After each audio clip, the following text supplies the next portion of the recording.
What's up, guys? Patay tayo I'm dyan. here sa bahay ni nanay. Hanggang kailan na lang ako Parang hirap mabubuhay naman ang kanya. No? para makita pa ang harap natin at makasama ko pareho. Ay, wag mo na. Siyempre, magiging mahaba at matagal pa yung... Sige tayo maraan.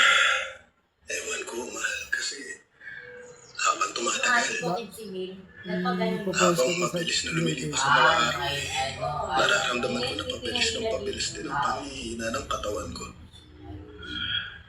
Kaya nga hindi ko mapigilang tawag matakot ako isa. kasi Ganda ng gupit sa akin ng hindi na mangyari yung sinabi mo na mabubuhay pa ako kasama ng ni nanay matagal dito. para makasama kayo ng anak natin. Wow. Mahal, wag ka namang magsalita Tapos ng ito yung isa. ganyan. Si Rani. Tapos si Raka. Ay ka! Ate ba? Sa vlog. Pasensya ka na, mahal. At sorry, Sa ano to? Sorry sa... Post ko.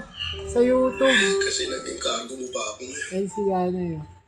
Manicurista dito sa Pablo. Mag-asawa tayo, Tagal ko diba? na hindi nakapag-post eh. Huling post ko yung Pero kailan eh. hindi ito yung naisip kong pagsasama natin pagkatapos nating ikasal eh.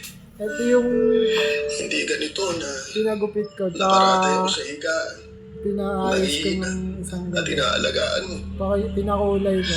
Dapat ako nag-aalaga sa'yo, lalo buntis ka, pero paano ko magagawa yun kung may maluba akong sakit? Mamaya, Hindi ako Hindi makatrabaho. ako Ikaw na lang. Hindi ko rin magawa yung mga bagay na dati kong ginagawa. Ang hirap, mahal. Kasi habang kumatagal pakiramdam ko, nawawalan ako ng silbi.